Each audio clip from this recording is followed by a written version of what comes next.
Assalamualaikum warahmatullahi wabarakatuh, kawan-kawan sekalian. Kita jumpa kembali. Alhamdulillah hari ini semoga kawan semuanya sehat walafiat. Di kesempatan yang berbahagia ini saya akan kembali membahas masih berkaitan dengan jurnalisme kuning atau jurnalisme propaganda gitu ya. Dulu kita mengenal istilahnya koran kuning ya. Sebelumnya saya sudah jelaskan bahwa jurnalisme kuning atau jurnalis propaganda itu adalah praktek jurnalisme yang lebih kepada bagaimana membangun sensasional dan mempengaruhi orang dengan propaganda. Dan ternyata ini cukup ampuh kawan-kawan membangun opini dan bahkan menggerakkan orang gitu. Salah satu contoh yang bisa kita lihat ya dalam sejarah orang-orang Israel ya, orang-orang Yahudi maksud kami gitu. Kita mengenal seorang bernama Theodor Herzl ya.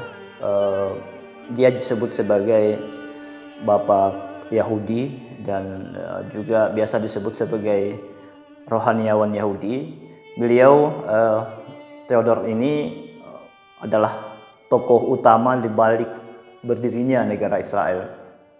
Beliau adalah penggagas negara Israel yang dia bangun melalui propaganda media gitu. Jadi Theodor Herzl ini seorang Yahudi keturunan Jerman gitu ya, yang berpikiran modern. Beliau sebetulnya sarjana hukum, tetapi kemudian lebih dikenal sebagai seorang wartawan dan rohaniawan gitu.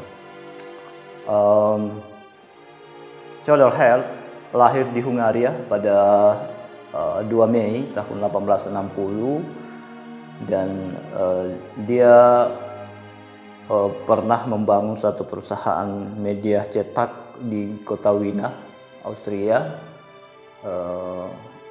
Nama korannya kalau tidak salah tuh New Free Press gitu ya. Disinilah Theodor menulis kisah-kisah orang-orang Yahudi yang mengalami pembantaian pada masa Holocaust di Jerman, yang dibantai oleh Hitler gitu ya. Theodor menulis kisah-kisah memilukan, kisah-kisah tragedi yang dialami oleh orang-orang Yahudi dalam tulisan-tulisannya di media cetak dan mempengaruhi pikiran orang-orang Yahudi untuk bersatu gitu. Jadi orang-orang Yahudi yang mengalami diaspora gitu di berbagai macam belahan dunia, baik di Eropa, di Amerika Latin dan juga di Asia, dikirimi oleh tulisan-tulisan Theodor Herzl ini secara rahasia gitu. Dan sekitar tahun 1894 itu kemudian Theodor melalui satu pertemuan di Swiss ya mau menyampaikan gagasan pendirian negara Israel yang kita tahu itu sekarang di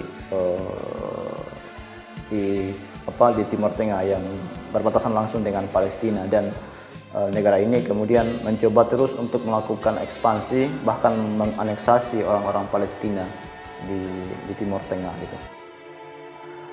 Di pertemuan itu ya yang orang mengenal sebagai Kongres Yahudi pertama ya, Theodor menyampaikan gagasan negara Yahudi. Awalnya dia sempat mendapat penolakan dari orang-orang Yahudi Eropa Barat, tetapi kemudian propaganda media atau propaganda tulisan dan opini-opini yang dibangun oleh Theodor Herzl akhirnya mampu menggugah hati orang-orang Yahudi untuk kemudian bersatu gitu. Nah, dalam pertemuan itu bahkan menurut kisahnya seorang perempuan mempertanyakan seperti apa negara Yahudi, termasuk bendera ya saat itu yang dipertanyakan. Lalu kemudian Theodor tampil ke depan menggambar dua segitiga yang digabungkan kemudian menjadi bintang, ya. Kita mengenalnya atau orang-orang Yahudi menyebutnya sebagai bintang Daud, gitu ya. Kemudian di bagian atasnya ada satu garis, ya, melambangkan Sungai Nil, dan juga di bawah satu garis yang berhadapan itu menggambarkan Sungai Efrat, gitu. Sebagai wilayah, ya. Konon dalam batasan itu kemudian menjadi tanah yang dijanjikan oleh Tuhan kepada orang-orang Yahudi, gitu. Nah, dari sini kemudian kita bisa menganalisa bahwa cita-cita Israel ini memang untuk menganeksasi negara Palestina, dan bukan hanya itu sesungguhnya. Cita-cita mereka adalah untuk memperluas kewilayahannya, gitu, dalam lingkaran dua area sungai itu, gitu. Di sini seorang Theodor Herzl mampu menggunakan jurnalisme propaganda dalam membangun wacana, membangun opini, gitu. Akhirnya kemudian mampu mengumpulkan orang-orang Yahudi dari berbagai belahan dunia, gitu. Bahkan tokoh-tokoh mereka dari berbagai latar belakang, profesi, dan juga disiplin keilmuan. Konon ada di dalam sarjana hukum, kemudian ada para ahli sejarah, para ahli arkeolog, ilmuwan, kemudian para pengusaha, orang-orang perbankan, gitu, yang berdarah atau memiliki pertalian darah dengan Yahudi bersatu, gitu. Bahkan konon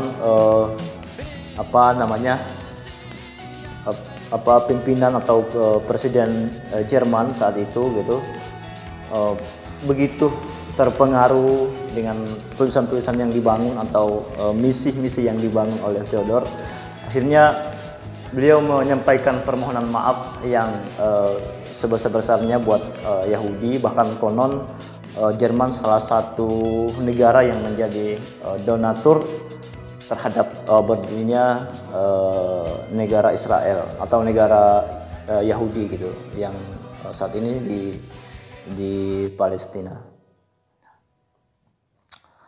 Nah, teman-teman sekalian, itulah contoh dari jurnalisme propaganda yang sebelumnya saya sampaikan, dibuat untuk bagaimana mempengaruhi orang, gitu, menggerakkan orang. Dalam konteks politik, ya tentu ini sangat ampuh menjadi jurus, gitu ya. Ya, seperti kisah yang saya sampaikan tadi, ini kan konteksnya konteks politik, gitu ya. Bagaimana seseorang mampu mempengaruhi orang lain melalui tulisan, ya. Jadi mungkin dalam jurnalisme ini tidak semua yang dituliskan itu adalah fakta. Ada banyak opini, gitu, bahkan mungkin kebohongan yang dibuat di dalamnya, tetapi kemudian menjadi suatu kebenaran yang diterima oleh publik, khususnya yang sepakat dengan itu, gitu, ide dan gagasan itu, gitu.